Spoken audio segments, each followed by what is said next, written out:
Kali ke Liga 1 Sport Lovers, Bali United berhasil mengokohkan di puncak klasemen sementara. Jumpa Persis Solo, Laskar Tridatu taklukkan Laskar Sambar Nyawa 3 gol tanpa balas. Bali United bertekad mengokohkan posisinya di puncak klasemen kala memberikan jamuan kepada Persis Solo pada pekan ke-9 di Stadion Iwayan Dipta. Skenario tampak akan berjalan mulus setelah Mitsuru Moruoka membuka gol bagi tuan rumah di menit ke-6. Memasuki menit 27, Laskar Tridatu sukses menggerakkan skor. Umpan privat Mbarga diteruskan menjadi gol oleh Irfan Jaya. 2-0, tuan rumah memimpin dan bertahan hingga turun minum. Unggul 2 gol tak membuat Bali United mengenturkan serangan di paruh kedua. Hasilnya, gol kembali tercipta di menit 58. Everton Nascimento menjauhkan keunggulan tuan rumah 3-0 sekaligus mengokohkan posisi Laskar Tridatu di puncak klasemen sementara. Dengan mengumpulkan 20 poin, Bali United unggul 2 angka dari Borneo FC dan Persebaya Surabaya yang menguntit dari posisi kedua dan ketiga.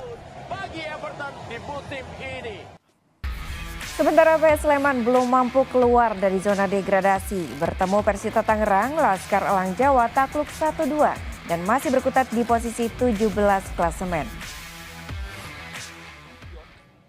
PS Sleman yang tengah berjuang keluar dari zona relegasi jumpa Persita Tangerang di Stadion Manahan Solo. Baru 2 menit laga berjalan, Persita Tangerang langsung unggul melalui gol bunuh diri Ivan Nanda Pratama. Di menit 15, pendekar Cisadane kembali melebarkan jarak. Tendangan bebas dari jarak jauh, Javlon Gusainov meluncur deras ke gawang pasukan Elang Jawa. 2-0, Persita Tangerang memimpin hingga istirahat. PSS mencoba untuk setidaknya menipiskan ketinggalan di babak kedua. PS Sleman berpeluang menipiskan jarak melalui eksekusi penalti. Sayang, eksekusi Danilo Alves melayang jauh di atas mister gawang. Gol bagi PSS akhirnya hadir di menit 74. Gustavo Tocantins sukses menipiskan ketinggalan bagi PSS meski gol ini gagal menghindarkan PS Sleman dari kekalahan. Kalah 1-2, PSS masih terpuruk di posisi 17 klasemen. Sementara Persita masih tertahan di tangga ke-8 dengan nilai 14. Pemain Persebaya Surabaya Muhammad Hidayat telah ikut gabung latihan bersama tim setelah sembuh dari cedera. Namun pemain berposisi gelandang ini masih latihan terpisah di bawah pengawasan tim dokter dan fisioterapi. Butuh waktu sekitar 4 bulan untuk memastikan M. Hidayat pulih dan siap mengikuti kompetisi. Setelah lama menghilang dan absen membela Persebaya Surabaya akibat cedera lutut, Muhammad Hidayat kembali bergabung dengan tim. Meski telah gabung latihan, pemain berposisi gelandang ini harus latihan terpisah. Pemain berusia 28 tahun ini berlatih di bawah pengawasan tim dokter dan fisioterapi usai mengalami cedera lutut akhir musim lalu. Bahkan akibat cedera lutut kanan ini, M. Hidayat harus menjalani operasi di bulan April 2024.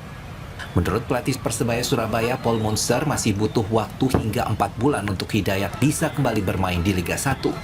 Saat ini M. Hidayat masih melakukan penguatan otot kaki setelah hampir setahun menepi akibat cedera lutut. He's still with the medical people, but the aim is for next month to slowly jogging things like this with the team, maybe some ball work. But this is a, how do you say it? It's a sensitive injury, so we have to be really careful with him because with this injury also you lose muscle mass in your legs, so you also need to build up the muscle before you train. M. Hidayat menjadi salah satu pemain terlama yang masih membela Persebaya Surabaya sejak Liga 2 tahun 2017 silam. Kehadiran M. Hidayat akan semakin memperkuat lini tengah tim bajul ijo di kompetisi Liga 1. Mahendra Triginanjar, Kompas TV Surabaya, Jawa Timur.